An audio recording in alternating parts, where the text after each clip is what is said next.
Hello, everyone, and welcome to Red Valkyrie Presents. I'm, of course, Shae the Red, still unfortunately flying solo. Sai is in the land of no internet thanks to staying in hotels. So, yay. But the funny thing is, the last time I had Eric on, Sai was also gone. So I think I'm that's like, yeah, I think that's right. Yeah. it's hilarious because I was watching our intro and I was like, hey, that's the last time we had Eric on, is in the intro from like 2.5 years ago. Yeah. That's funny. Oh, Trying to but I avoid am, of me. course, I am here with the king of comic book lettering, Mr. Eric Weathers. How are you, sir? Thank you for having me on. I'm doing very well. How are you? I'm good. A little stuffy, but you'll see why in a moment. I have I have I have I have ideas. I have thoughts. Yeah, I'm wondering what that might mean. Yeah, it let's just say I made a decision and I'm slowly regretting it as this show is going on. Oh, But oh boy. you know what? Let's do the reveal. Let's do the reveal. Let's see how Let's see bad it. it is. It's rough. Metamorphosis completed, sir. Shae the Red. Has now become Awesome. Oh my Ah. goodness. I You I did do it. believe the thing that's funny is I believe the last time I had you on, I told you I don't repeat cosplays because you were like, "Oh, Yeah. you can just do Dorothy." When I do Battle Brick too, and I said, "Yeah, but I don't repeat cosplays." And I was like, "I'm gonna do Scarecrow," and then that randomly came back to me, and I was like, "Oh my gosh!" The week that I have 3 shows in a week, three Yeah. cosplays, and oddly enough, for whatever reason, finding burlap was actually difficult. Was it really? You'd figure that'd Ew, be easy. Just, I thought it was gonna. I'm like, dude, we're coming up on Halloween. There's gonna be burlap everywhere. No, no, no. I had to get a huh, burlap table runner and sew it together. the And I'm dedication. I'm I am realizing burlap doesn't breathe because It's not a good it's way very to do stuffy. that is like live on air. That's not good. Yeah, it's fine. It'll be fine. Look, we've had worse things happen on this show with cosplay malfunctions. I got high off of a King Cryptid mask and had to take it off.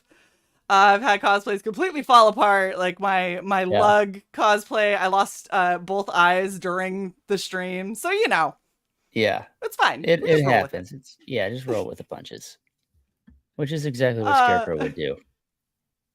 thank you.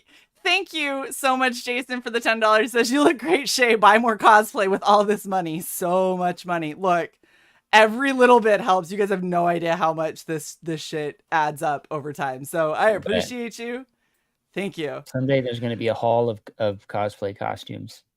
Some Yeah, I wax museum of some kind with all of them up, and you can and I each have one has so their many. video playing underneath. Right. Oh, that'd be great. That'd be hilarious. Yeah, I have a literal wardrobe and a half of just random cosplay pieces now from all of these shows. Some of them have imploded. Like we had Clint Stoker on and for Downcast, and I did a Yeah. diving helmet. But I paper mached it and I didn't put enough layers on it. So after the show, I put it off to the side and was like, I don't know what I'm going to do with this giant paper mache like helmet. And in Mhm. 3 days, the whole thing had caved in on itself. I was like, Oh, oh, man. well, I guess I'm gonna throw it away. I That's what guess I'm it's gonna. garbage, yeah. That's Like my funny. my poor garbage men are probably like, the fuck happens in this house? Some things are better left, uh, unknown, you know? yeah, we just don't talk. Yeah. And the best part is, I make awkward eye contact with them as I shove like, hey, can you also throw this away and like hand them like a weird like chess piece or something? They're like, I don't know what this is. I'm like, just throw it away. We don't have to talk about You it. should do that in the Scarecrow cosplay. That'll really freak I them out. should. I should Yeah. just go walking out. Got the tack vest and everything on. Just go walking out and be like, "Could you throw this away for me, please?" But That's yeah. So for awesome. anyone who doesn't know, and if you don't know, I don't know what you've been doing with your life, but this is why we have Mr. Eric Weathers on, because we have Battle Brick Road 2. Finally, finally, So long. so So long. long. And I gotta say, Eric, I'm still waiting for the Toto plushie. We should do that. We really We should. should. We talked about that on Battle Brick Road Run. Yeah, I'm actually writing that down so I don't forget. Yes. Toto plushies. Oh my gosh. And if you made them like to scale for, you know, what he actually like a is, beach ball. It'd be like that big. it'd be such a good, like, you could make it a nice like throw pillow. Yeah. That would be a great in joke that nobody really gets unless they read Battle Brick Road. But Until otherwise, everybody gets it, when you know we get the movie deal and all of that, you know, eventually down the road, right? Yeah. Exactly. I'm assuming you've been talking with Adam Lawson, because that would be the man I would talk to try and get. That's the guy to know, right? He's the one with all the connections and all that. So I mean, for real, when you talk to him and he's like, "Yeah, I was talking to Wes the other day," and I was like, "I'm sorry, did you just? Are you like that with Wesley Snipes? Is that?" He's like, "Yeah, you know, Wes." I'm like, "Oh, okay, Wes. Yeah, yeah." Isn't that Wes. weird when you? There's something weird about that when you hear, like, when we say celebrity names, we always say their full name, Tom Hanks, right? Or, you know, whatever. Yeah. And then they're in an interview or something, and somebody just says their first name. You're like, that's or not they say their like name. a Their nickname. name is their full name. Yeah. Like, they're like, "Oh yeah, Tommy here," and you're like, "Who are you to call him Tommy? Yeah, exactly. That is Mr. Tom Hanks." No, but I really I've loved this from the beginning. When you did Battle Brick Road 1, I was instantly hooked because I love obviously I love redheads. I love redheads that are badasses with guns. So I am not allowed to not like this already. And it's such a cool take on something that we all grew up with. And it's cool to see, like, hey, this is, you know, the Wizard of Oz totally flipped on its head, not even close to the Wizard of Oz. Like, it's a very cool, modern, like, awesome way to tell this kind of story. And it's not just a retelling. It's a totally new story. It's just set in this world. Yeah, that's a great way of putting it. I mean, we have pitched it as a retelling, but it's really not. I mean, we're carving our own path, you know. Yeah, absolutely. And it's you've made these characters, because I remember watching this. Okay, first off, I remember being in the Wizard of Oz in school because we didn't have a choice, and I was actually one of the girls that had to stuff Scarecrow. Like when they're all getting pampered and stuff, and Scarecrow had a massive ego and was a douchebag. So we actually stuffed him with straw because he pissed us off. Oh, wow. So we shoved straw down his pants. Yeah, I mean, he deserved it. He was a jerk. Of course. Yeah. But I never, like, my mom loved the original Wizard of Oz. My grandmother loved the original Wizard of Oz. I never really got into it because I was like, this little girl is just so saccharine, I guess, is the best way to put it. Like, she's so bewildered by everything, and she's so like overly sweet, and oh, don't worry, we're gonna get you a heart and a brain and like whatever. And I'm just and the Cowardly Lion was insufferable. The Scarecrow was a pain in the ass. Like I was like, dude, the only thing I liked was I liked Toto. Like that was I was great. Like Toto was the best part. Toto and shiny red shoes. I didn't care about anything else. So this is like me finally getting to enjoy this kind of an IP, because you took the same characters, but you actually made them cool. You made them something that I'm like, okay, no, I can get behind this. And like Toto in this is fucking adorable because he's a weird just a little computer robot dude that floats around. I'm like, but he's so cute. And he's just as cute as the puppy was. Yeah, I mean, it's really fun playing with these characters. So, and not breaking them, like bending the characters as you know, as people might be familiar with them, but not throwing out them completely. And definitely building upon what's there, but really bringing it into its own world and really bringing those characters into a new light, but still staying true to their familiarity in terms of design. So you can just look at the lineup and know that that's Wizard of Oz. You just know it. You can just tell. As Dorothy's got the blue checkered scarf, and there's a lion. There's a guy that looks like a scarecrow. There's a robot. So it all sort of works.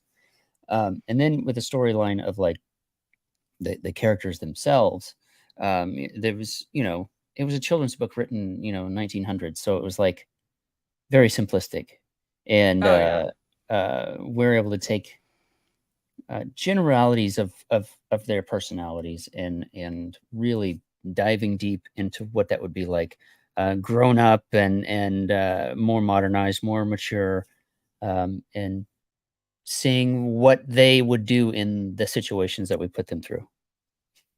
Right.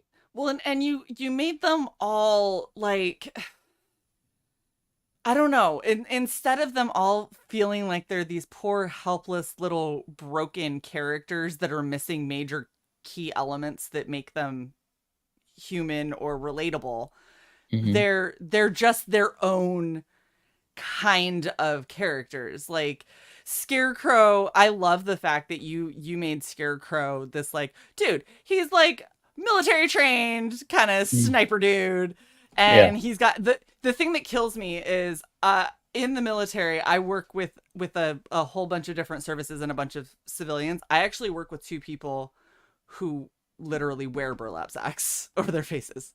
Hmm. One of them is it's a disability thing. Like he has a sensitivity to light and he's basically blind, so he wears the burlap sack to block out the rest of the light. And I think he might have facial deformities that he's insecure about. The other one, the rumor is it's spec ops related, which seems like the most ridiculous thing in the world. Okay. But the fact is, knowing that like I actually know people and that's a rumor that has gone around, and then I end up seeing your version of Scarecrow and I'm like, oh, he's in tat gear and he's got this, Yeah. desert like camo type shit, and he's definitely like, oh, marksman. I was like, yeah, this all fits with what I've experienced in my career, oddly enough. That's really funny how that lines up. Yeah, he was It really fun is. to create and just design. I have, a file full of different drawings and iterations of what he could have possibly been, and Mm-hmm. really happy with sort of how it turned out. And he's resonated with people just in his design, which is not easy to do. It's not easy to just create a design that makes people go, "Wow, that guy's cool."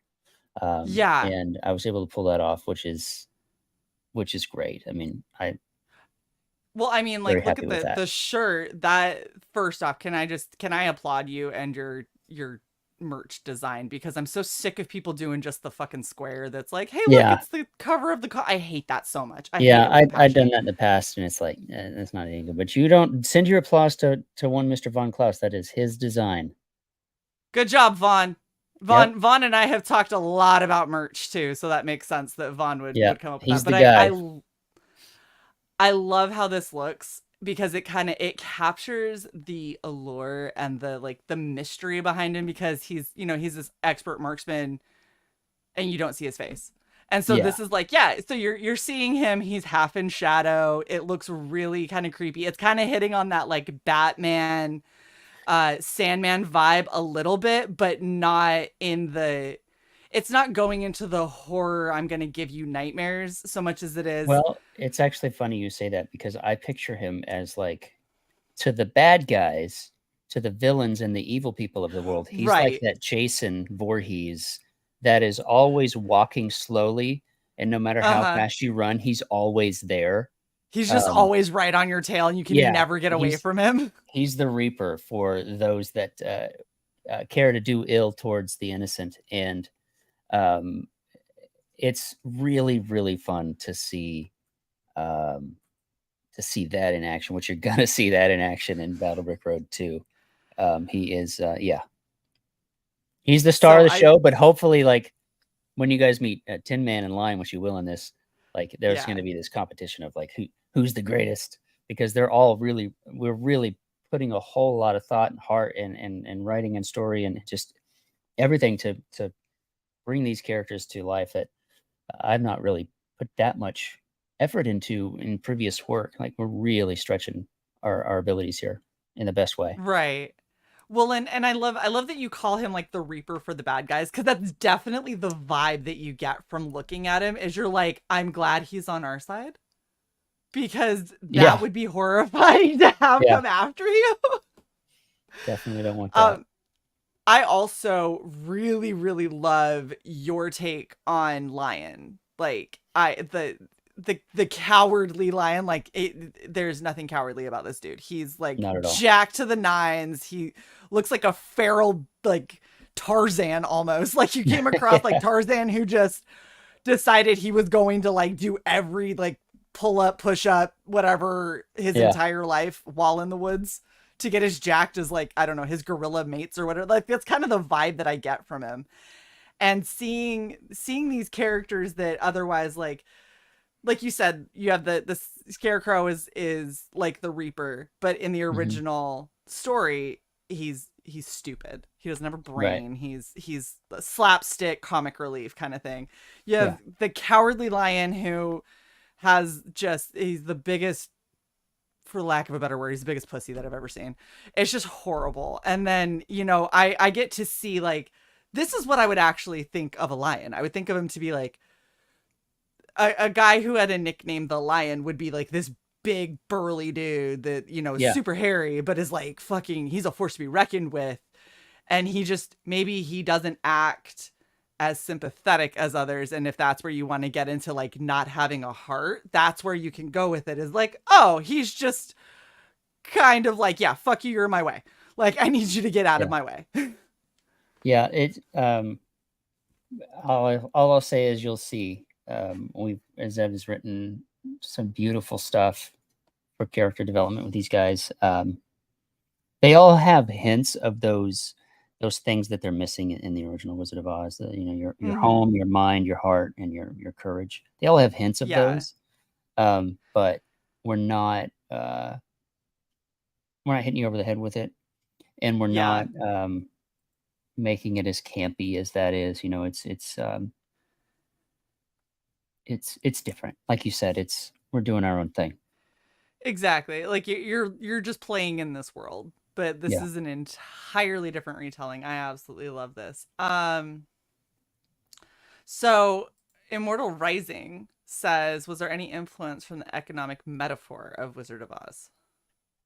No, not on this story, no. But it is when we were writing it, Zeb, who's scripting it and co-creating it with me, he did listen to the audiobooks over and over and over again. Well, he used to be a contractor, so you have nothing in your head to do but listen to stuff while you paint and string up electrical wire. So he listened to it over and over again. So some of that stuff may seep in sort of unintentionally. That's just sort of subtext that might be there, but I'm not entirely sure.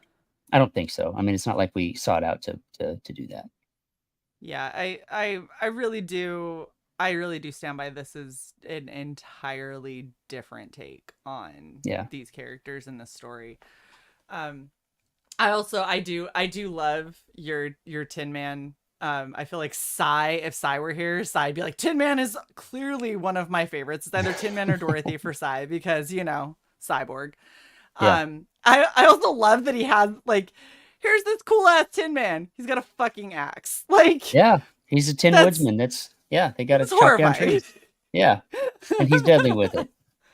Of course he is. And I love how he's such the opposite of the other two, because he's like skinny and streamlined and definitely like built for efficiency, and it's like, yeah, okay, so he seems like, oh, if I have to fight any of the three besides Dorothy with her sniper rifle thing, I'll go for the Tin Man because he's smaller. And it's like, yeah, I don't think that that's an easier fight. I think that he's probably really, really fast with that axe, and that's probably terrifying.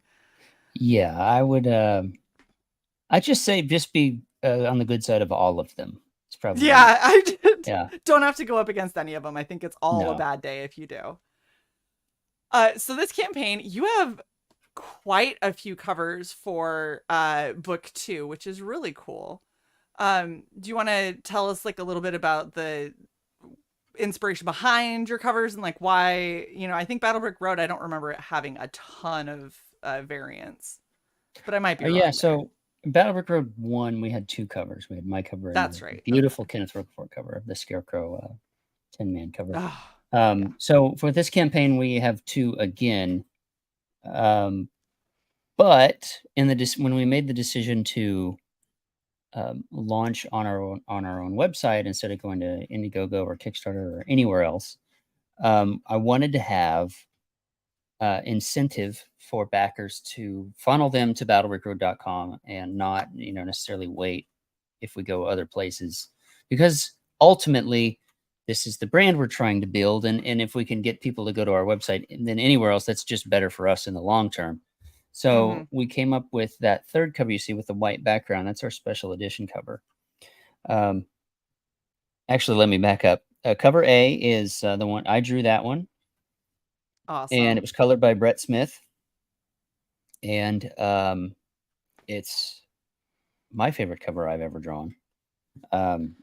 It's, sort of our heroes leaping into battle, which is sort of the theme of this book in a sense. There's more battle later on, but this is the first time they're all together. The initial.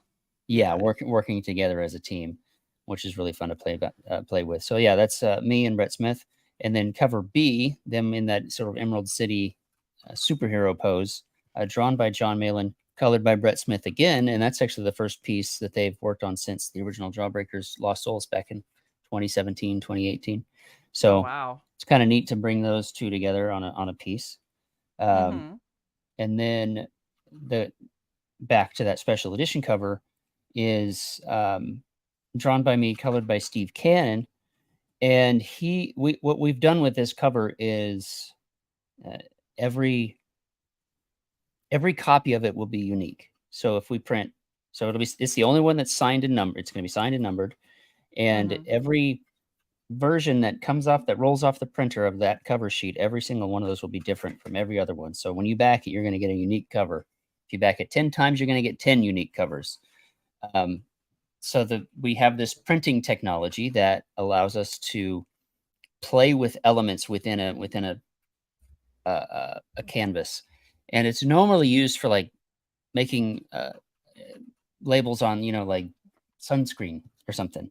But we were talking with the printer after the book one, and when we want to come back for book two, and what kind of things could they do for us, and they showed this technology to us, and immediately I was like, yeah, I can do that with a comic book, and especially with Battle Brick Road, because I saw this in my head with the characters on it and all the bricks floating behind them.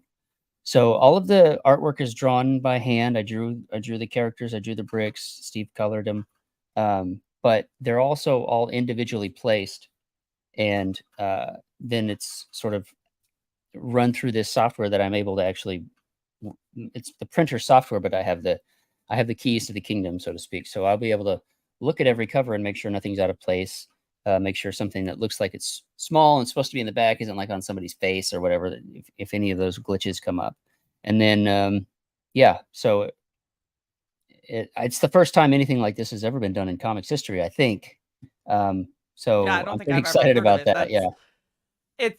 It is quite the undertaking that you were putting out there, and now I feel like I'm going to have to back the special edition cover just to give you more work to do, because You that absolutely have to. sounds Yeah. awesome. Yeah, you have It sounds to. like it would be so cool to see all the different versions that people are going to be posting. And yeah, the great thing about it is I don't know what they're going to look like. So like I have control over it, but essentially however many get sold, we're going to print that many, and then it's like each one's going to be different. And I'm going to get everybody's going to get so used to seeing this image. I'm going to have to put up like different ones so that it'll like maybe animated GIF, so it switches between 5 or 10 different iterations. People kind of get the idea of, oh, mine might look a little bit like this, or maybe Scarecrow's going to be at the top and Dorothy's going to be in the distance, and so it'll be all over the place, it's really cool.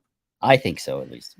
I'm excited about it. I think it's very unique, and I think that it adds a layer of collectability. So we always say comics, especially like indie comics, there's two classes of people. You have the collectors and you have the readers. And unfortunately for me right now, I'm a collector because I have so much backlog that I need to read. Oh, I hear you. Oh, I've got like I think I'm sitting at like 10 short boxes of comics that are just indie comics that I haven't read yet. Yeah, it's a lot.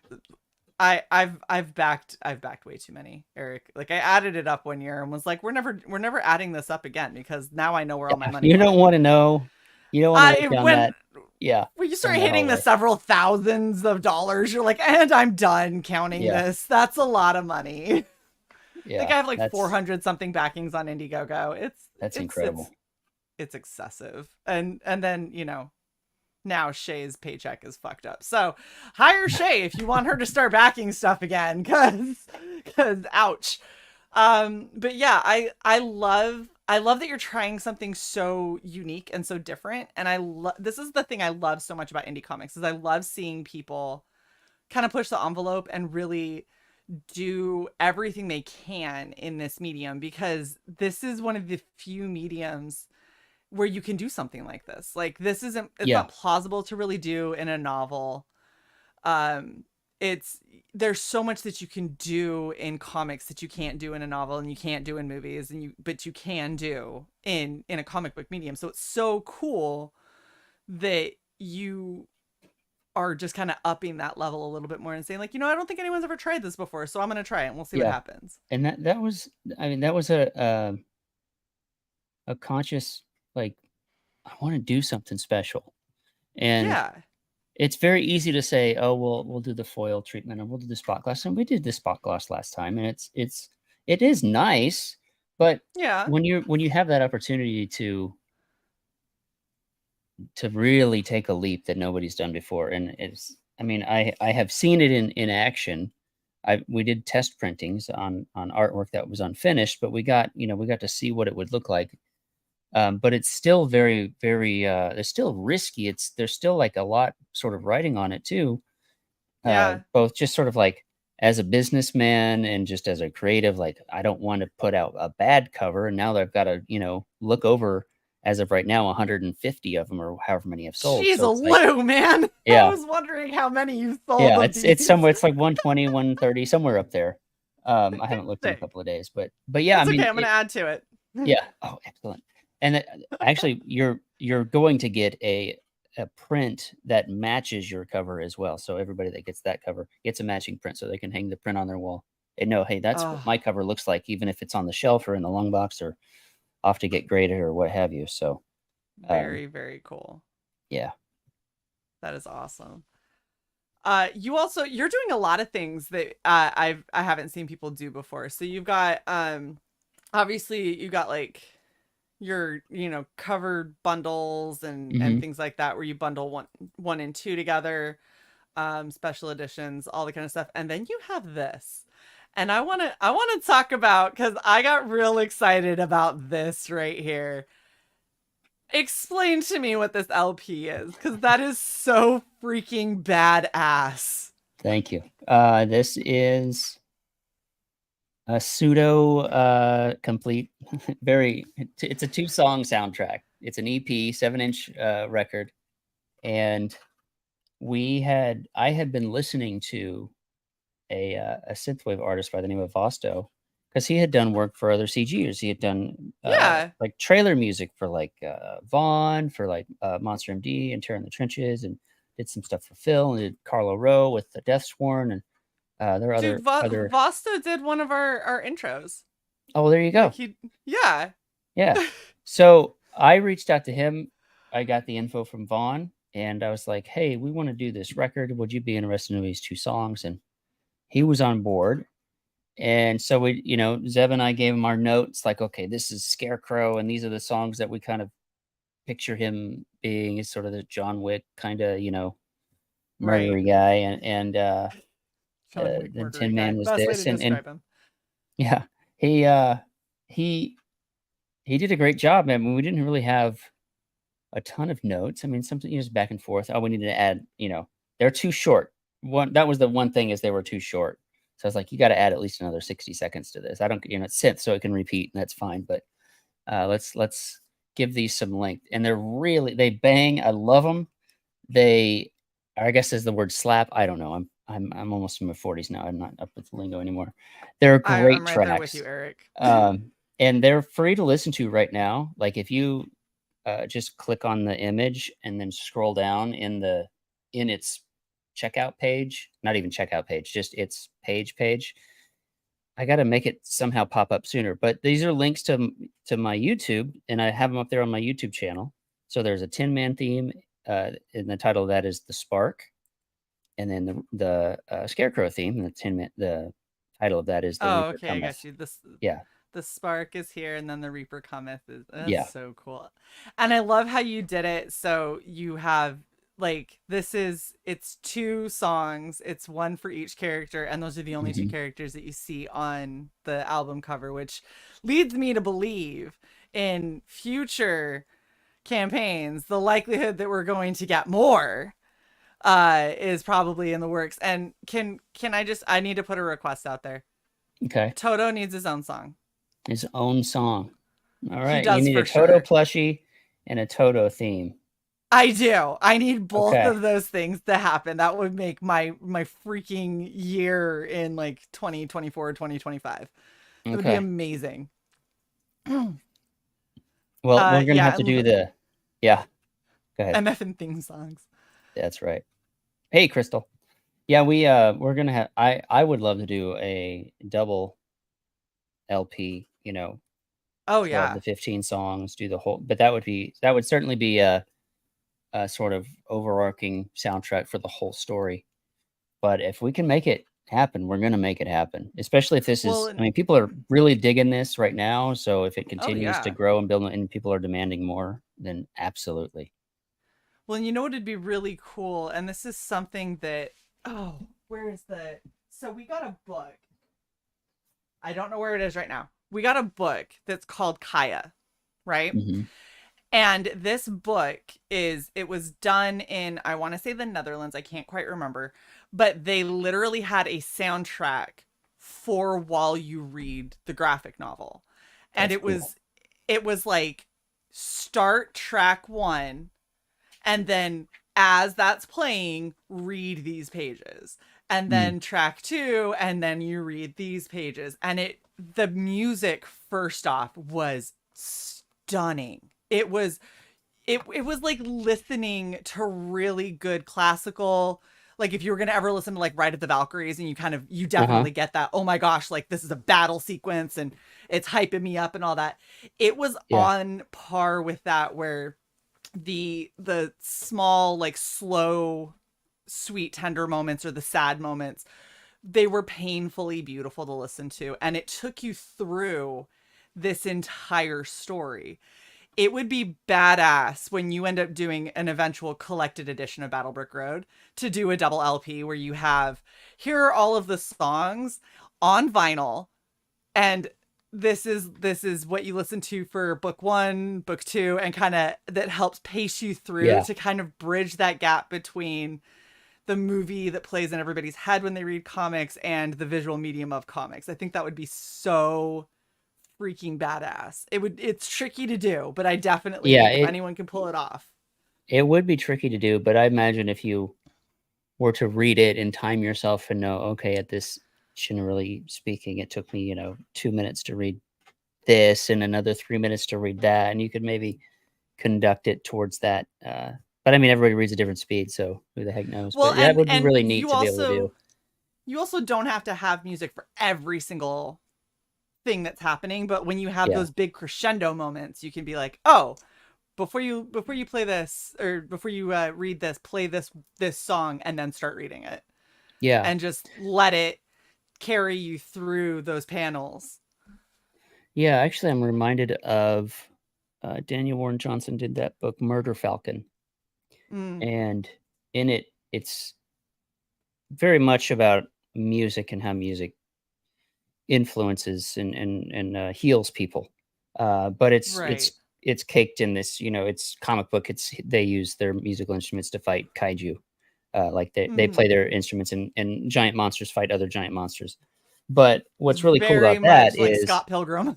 yeah, what's cool about that is Daniel Warren Johnson actually wrote music that the fake band in the comic book was playing. He wrote the songs for that, and he put those on Bandcamp or whatever. Mm-hmm. So another one of those things to sort of tie the two together in ways that not a whole lot of people do, not a whole lot of even companies do. I mean, how many soundtracks for comic books are actually out there?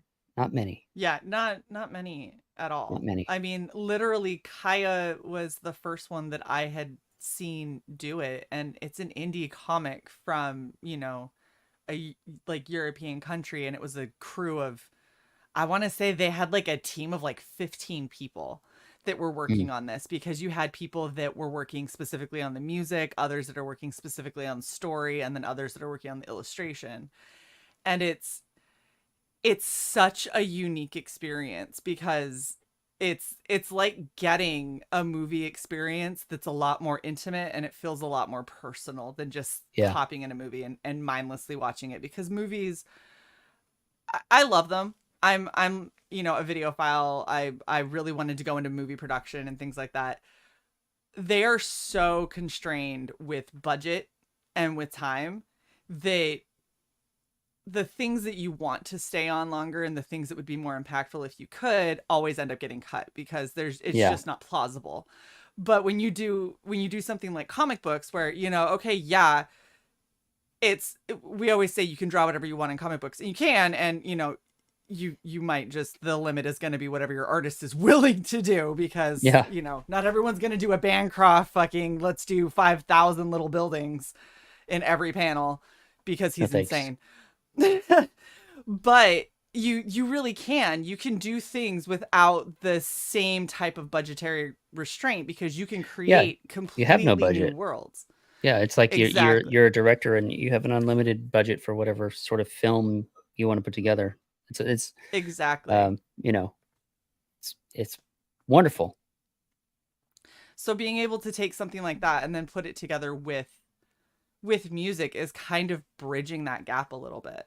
Yeah, And I absolutely. feel like it gives, for me, music is something that is, a huge part of my life. It's something that anytime I'm in any kind of like a shitty situation or whatever, I always end up turning to music to kind of help me pull through it.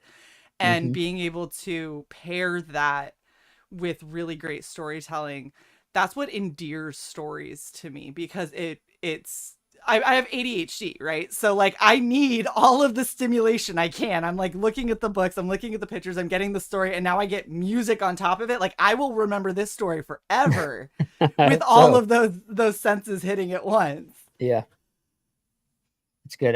And hopefully a lot of people think that like this feels like the kind of story that sticks with you to from what Oh I've heard yeah. from others. Just people that aren't blowing smoke that read the first one and were like, Mm-hmm.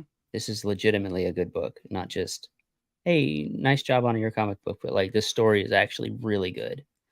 And Yeah. I I I give credit to Zeb for his wonderful writing.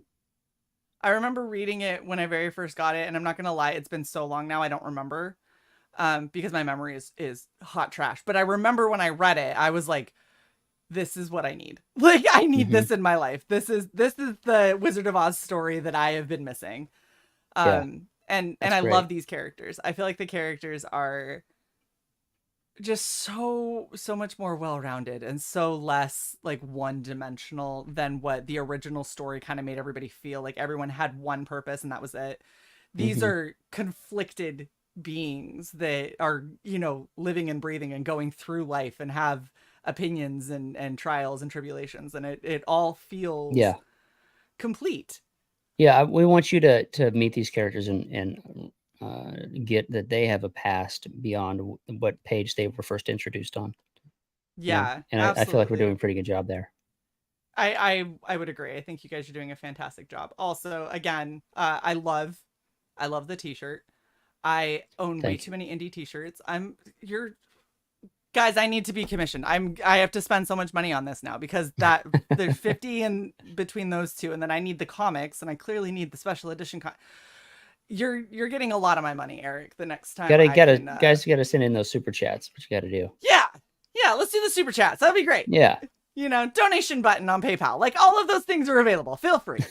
But no, this is such a cool and unique uh story that you're telling, and I love all of the risks that you're taking, because I feel like everybody knows you. Everybody knows that you do quality work. They know that you're a reliable, trustworthy person. Like, you letter literally everybody's books in indie comics.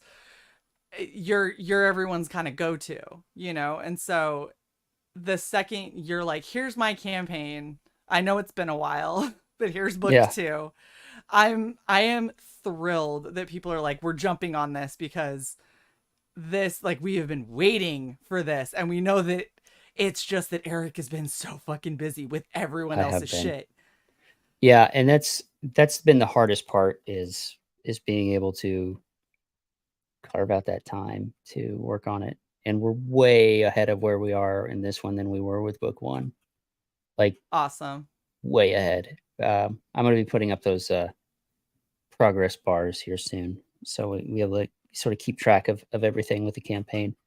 But yeah, Very cool. I want to get it done. Like, I'm ready to, not just this book, but I mean the whole thing. I'm ready to get this story told and get it out to you guys, because it needs to be read. There's some magic in these pages, and I can't wait for you guys to read the whole story. Absolutely. And I love the scenes and the way that you guys kind of depict the world that they're in, because it's magical and it's gritty at the same time, which I Hmm. find that's really hard. That's a hard line to walk, where you have this whimsy and you have this, like, serious, like, bloody grit to it, but you Yeah, managed to do it very well. thank you. It is difficult to have that magic and tech go together, but yeah, it is coming together quite nicely.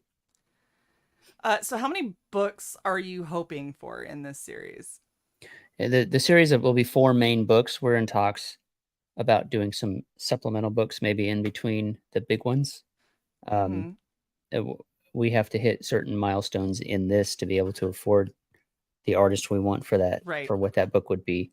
Um, but yeah, 4 main stories. Sorry, 4 main books in the overarching story. So it'd be, volume 1, 2, 3, 4. Each of those is 2 chapters. So ultimately, it would be 8 chapters, but told across 4 books. And That's then that awesome. tells our wonderful Wizard of Oz, as it were.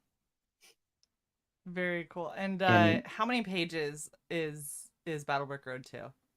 Battlebrick Road 2 is going to be 64 pages, unless, Jeez Lou, that's big. Okay. yeah, unless I add more, which I don't think I will. I think chapter 3, I added a few. Um, Uh-huh. but chapter 4, which is the second half of this book, so far I haven't had to add any, which is great. Zeb and I are like Nice. figuring each other's work style out, and storytelling, pacing, and all that. We're figuring all that out. So it's easier not to be like, yep, this script is exactly what we need, instead of, you know what, we need to make this breather. Let's cut this out. So we're streamlining that as we move forward too. That is awesome. This is it's just such a cool campaign, and I'm so thrilled that you have it on your own website too, because I this is something that I think a lot of people should do more of, and I know that it's difficult because Indiegogo is going to get those organic views and stuff like that, but Yeah, well, yes and no, because right. that was the thing. That was the sort of the straw that broke the proverbial camel's back for me, was our sign up page, along with countless other creators' Indiegogo campaigns and sign up pages. We were shadow banned, and it was Yeah. just I mean, it was open for a couple of months with no trouble, and then all of a sudden it just didn't show up in search anymore. Yeah. And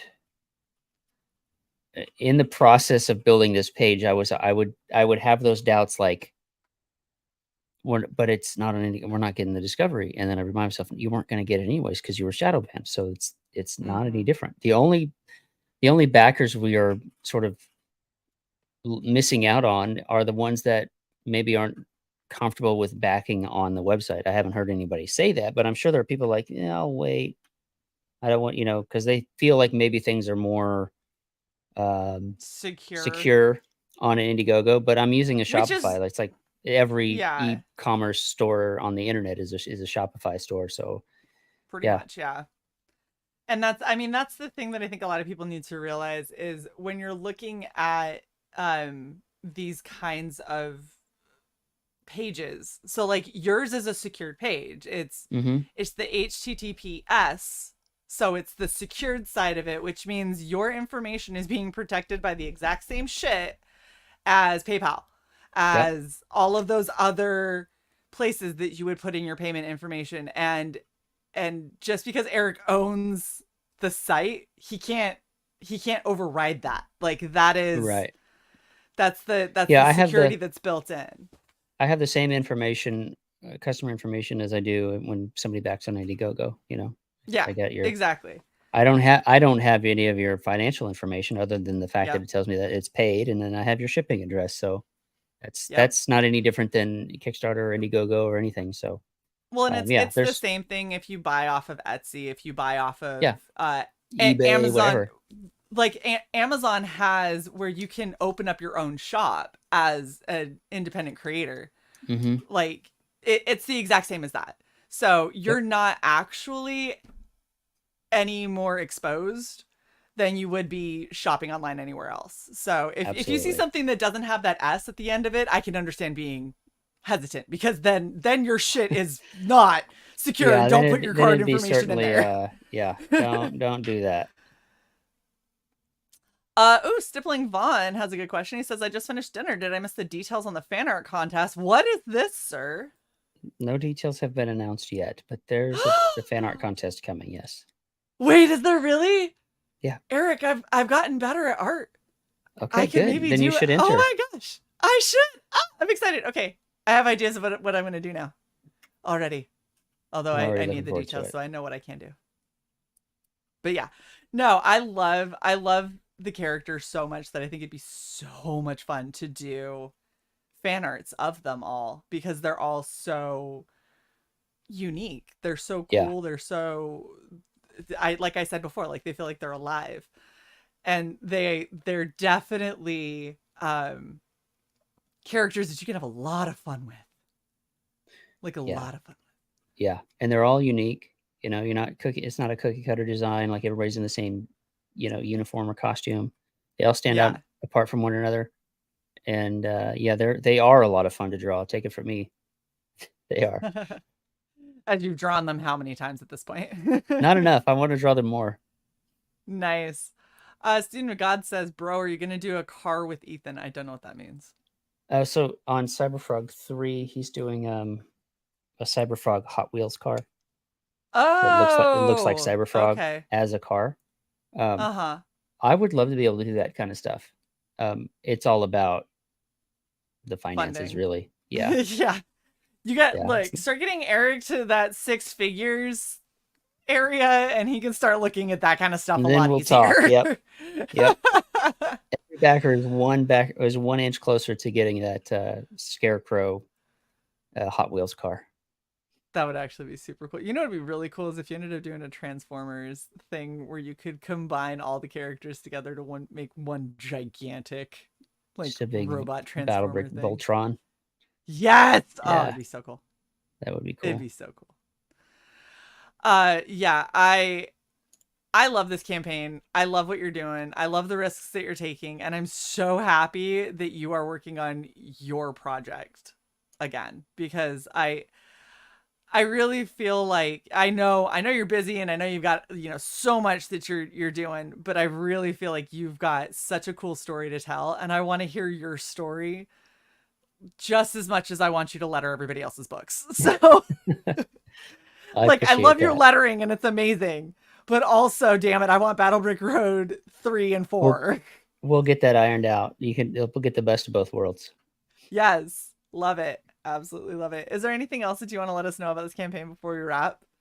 Yeah, actually, it ties into the fan art contest. So Okay. if you scroll down, it's one of the things you can do as an add-on. You can add it in any order, but it also comes in the big bundles. Is that Battle Brick Road, the print collections, that Scarecrow on the red background. Okay. So what we're doing with that is it's an 11 by 17 pull-out print book. So we don't have all 10 locked in yet, but we will lock in a total of 10 artists, all of them doing original Battle Brick Road pinups, characters, multiple characters, single characters, what have you.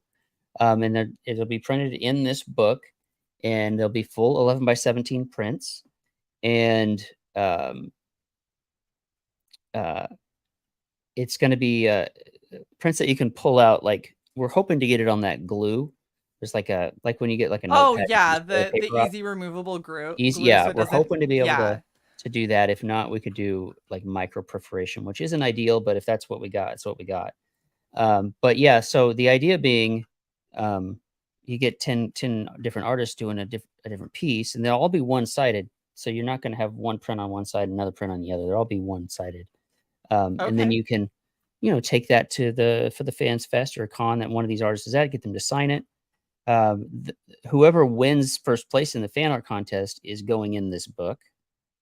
So they'll have their Wow. print in this book. And then I also want to put in a blank uncoded page, like a piece of art board, so that you could get, maybe get a commission in the book, maybe get take it and get all the artists do with their own jam piece, take it over 3 or 4 years to different cons, meet all the artists, and they do a big jam piece together, but that would stay in the book as well. And then it's a collectible item. You can keep it on your shelf. You can do whatever you want. But if you want to get the posters and hang them up, then you'll be able to do it. But they'll pull right out of the book. So Very, very cool. That's also something I haven't heard of anybody doing before. So far you're leading in originality in a crowdfunding campaign. I think that you are probably at least tied with what Global Frequency did with Mavericks, which yeah, they went balls to the wall crazy doing all yeah, kinds of shit that we've never seen before. So it's fun to play in this playground. it is, and I'm really glad that you're doing so many cool things, and I love the idea of whoever wins the fan art contest going in this book. That is super cool. Yeah. And I'm excited to find out who the other 9 artists that you're gonna get are gonna be. Well, right now we have Chad Townsend, Dan Lawless, and Shanthan Jetty. So we've got some powerhouse in Very, there. very cool. That is amazing. Stippling Vaughn says, "How about loose posters instead of file folder?"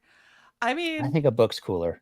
I think the book is cooler because Yeah. then you can keep it as the book, or you can remove them and hang them up if you want. Yep. So Or you do get the and do best of both. both. Yeah, absolutely. Buy it twice. Yep. Jason is asking for an incredibly old question. If you could be any kind of tree, what tree would you be and why? What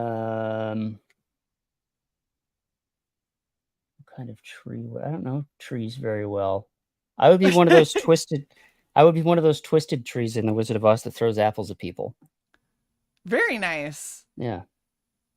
And is it just because it would be fun to throw apples at people? Yeah. Because I mean, what are they going to do? Yeah. Nothing. Curse. It'd be Yeah. like I just got hit with an apple and it clearly couldn't have been from that tree because trees Not can't at throw all. things. And you'd be like, Yeah. he, throw another apple at him. Exactly. That makes sense. I like it. That's a good answer. Well, Thank you. I want to thank you so much, Eric, for coming and hanging out with us. Seriously, I feel like we need to not go years without talking again. Like, this is ridiculous. It's It always has so been a much fun while. when I we have you apologize on. for that. Yeah, that was a lot of. This Hey, was a lot of fun. dude, between your schedule and mine, it's not like either one of us are just chilling doing nothing. Like, we've both been super fucking busy. So I wish I had get time to it. chill and do nothing. It'd be great. It'd be nice. You could always come and try and hang out on our chill streams, assuming that we do them. I don't think I'm doing one tomorrow, but we're supposed to do them on Fridays where we just chill and supposedly drink. Fridays are not for chilling. Fridays are for getting letters done and comic books drawn. Yeah. See, That's and my life right now. I feel you. I feel you. Well, we'll come up with some time to hang out. Maybe we'll eventually meet at a Absolutely. con. I assume you're probably not heading to Baltimore Comic Con. No. Damn. No, Well, the I next tried. con I haven't even been officially approved yet, but the next one I'm applying for is Planet Comic Con in Kansas City in March. But I don't know if I'm actually going yet because there's an application process. So Nice. Well, hopefully, we will end up actually getting to meet up IRL at some point, it'll and happen. we'll make it happen at some point. Yeah. I really want to thank you so much for coming and hanging out with us. And thank you everybody who's watching. You guys are amazing. Don't forget to like, share, and subscribe. If you're watching this on replay, leave us a nice little comment. And go back Battlebrick Road too, because I feel like you're really going to be disappointed if you don't. So this is the one thing I forgot to ask you. You have 24 days and change left on your campaign. Are you doing any kind of in demand on your store, or is that like you're closing it down? Yeah, so to keep it sort of in that crowdfunding feel, we'll probably do an extension for another 30, and then Okay. our closeout will be removing things and changing our sales. So the prices, the cheaper prices probably will go away. So Well, I'm glad to hear that you're gonna probably extend another 30, because then that goes into my birthday month, and that's when I can really guilt people into giving me money so I can back everything. Yeah, that's how you do Shae's getting a Battlebrick Road birthday. it. Well, thank you guys so much for hanging out, and we are going to watch the Battlebrick Road trailer, and we will see you on Saturday for our third and final show of this week, where Shae is hopefully not going to pass the fuck out. And see you guys later. Bye. Bye. You think you are free. That your decisions are your own.